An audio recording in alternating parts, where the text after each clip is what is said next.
ಬಂಟ್ವಾಳ ತಾಲೂಕು ಆಡಳಿತ, ತಾಲೂಕು ಪಂಚಾಯತ್, ಪುರಸಭೆ ಮತ್ತು ಸಮಾಜ ಕಲ್ಯಾಣ ಇಲಾಖೆ ಬಂಟ್ವಾಳ ಇದರ ಸಂಯುಕ್ತ ಆಶ್ರಯದಲ್ಲಿ ಹಸಿರು ಕ್ರಾಂತಿಯ ಹರಿಕಾರ ಡಾಕ್ಟರ್ ಬಾಬು ಜಗಜೀವನ ರಾಮ್ ಅವರ 119ನೇ ಜನ್ಮದಿನಾಚರಣೆ ಸಮಾರಂಭ ಬಿಸಿ ರೋಡಿನ ಎಸ್ಟಿಎಸ್ವೈ ಸಭಾಂಗಣದಲ್ಲಿ ನಡೆಯಿತು. ಕಾರ್ಯಕ್ರಮವನ್ನು ಬಂಟ್ವಾಳ ತಹಶೀಲ್ದಾರ್ ಮಂಜುನಾಥ್ ಉದ್ಘಾಟಿಸಿದರು.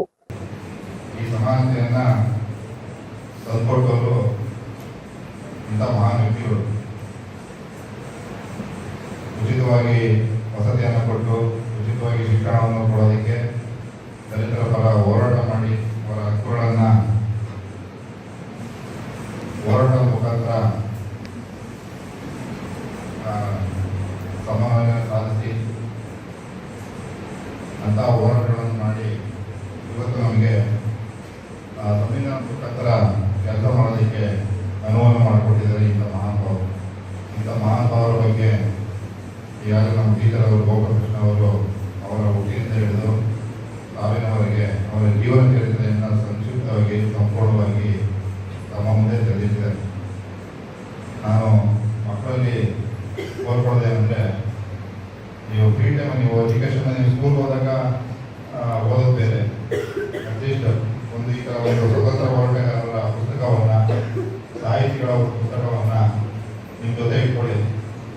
ಯಾವತ್ತು ಭಾನುವಾರ ಅಥವಾ ಯಾವತ್ತು ರಜಾ ದಿನ ಇರುತ್ತೋ ಫ್ರೀಯಾಗಿ ಹೊಂದಿದ್ದಾಗ ಅಂಥವ್ರ ತಿರುವಾಗಿ ಒಬ್ಬೊಬ್ಬರದೇ ಜೀವನ. ನಮ್ಮ ಇವರು ನೇರಕಟ್ಟೆ ಗೋಪಾಲಕೃಷ್ಣ ಇವರು ವಿವರವಾಗಿ ಹೇಳ್ತಿದ್ದಾರೆ.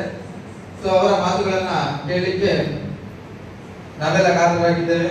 ಹಾಗಾಗಿ ಈ ಜೀವನ್ ರಾಮ್ ರವರು ಹೈಸ್ಕೂಲ್ ಅಲ್ಲಿ ಕಲಿಯುತ್ತಿರುವಾಗ ನೀರಿನ ಪಾಟ್ನ ಸಮಸ್ಯೆ ಬಗ್ಗೆ ಅವರು ಹೇಳಿದ್ರು. ಇನ್ನೊಂದು ಸಲ ಏನಾಯ್ತು ಅಂತ ಹೇಳಿದ್ರೆ, ಅವರ ಮುಖ್ಯ ಗುರುಗಳವರನ್ನು ಕರೆದು ಹೇಳಿದ್ರಂತೆ, ನೀನು ದಲಿತ ವರ್ಗದಲ್ಲಿ ಹುಟ್ಟಿದ್ದಿ, ಹಾಗಾಗಿ ನಿಮಗೆ ಸ್ಕಾಲರ್ಶಿಪ್ ಇದೆ, ಅದನ್ನು ಪಡೆಯಬಹುದು ನೀನು ಅಂತ. ಇವತ್ತಿನವರೆಗೆ ಭಾರತದ ದಾಖಲೆ ನಮ್ಮ ಕಾರ್ಮಿಕ ಸಚಿವರು ಯಾರಂತಂದ್ರೆ ಅದು ಡಾಕ್ಟರ್ ಬಾಪೂಜಿ ಅವರು. ಬಾಪೂಜಿಯವರ ಮುಂದೆ ಹೋಗ್ತಾ 1940ರಿಂದ ಸಚಿವ ಪಟ್ಟ ಪಡೆದವರು. ಅವರು ಸತ್ತದ್ದು 1980ರಲ್ಲಿ ತೀರಿಕೊಂಡದ್ದು. ಅಲ್ಲಿಯವರೆಗೆ ಒಂದು ದಿವಸವೂ ಸಚಿವಗಿರಿ ಇಲ್ಲದೆ ಬದುಕಿದವರಲ್ಲ. ನಿರಂತರ 40 ವರ್ಷ ಮಿನಿಸ್ಟರ್ ಆಗಿ ಬದುಕಿದವರು. 1940ರಿಂದ 1986ರವರೆಗೆ ಮಿನಿಸ್ಟರ್ ಆಗಿ ಬದುಕಿಕೊಂಡಿದ್ದವರು. ಅದು ಕಾರ್ಮಿಕ ಸಚಿವ ಇರ್ಬೋದು, ರೈಲ್ವೆ ಸಚಿವರಾಗಿದ್ದಾರೆ, ಕೃಷಿ ಸಚಿವರಾಗಿದ್ದಾರೆ, ರಕ್ಷಣಾ ಸಚಿವರಾಗಿದ್ದಾರೆ, ಕೊನೆಗೆ ಉಪ ಪ್ರಧಾನಿಯಾಗಿ ಬದುಕಿದವರು. ಇದು ನಾವು ಗಮನಿಸಬೇಕಾದ ವಿಷಯ. ಮುಖ್ಯವಾಗಿ ಸ್ಟೂಡೆಂಟ್ಸ್ ಅಲ್ಲಿ ಇದ್ದೀರಾ, ನಿಮ್ಗೆ ಅವರು ಸ್ಫೂರ್ತಿ ಆಗಬೇಕು. ಯಾಕಂದ್ರೆ ನಿರಂತರ 40 ವರ್ಷ ಯಾರಿಲ್ಲ, ಅದು ದಾಖಲೆ. ಮಿನಿಸ್ಟರ್ ಆಗಿರುವಂತದ್ದು ಕೂಡ ಒಂದು ದಾಖಲೆ ಆಗಿದೆ.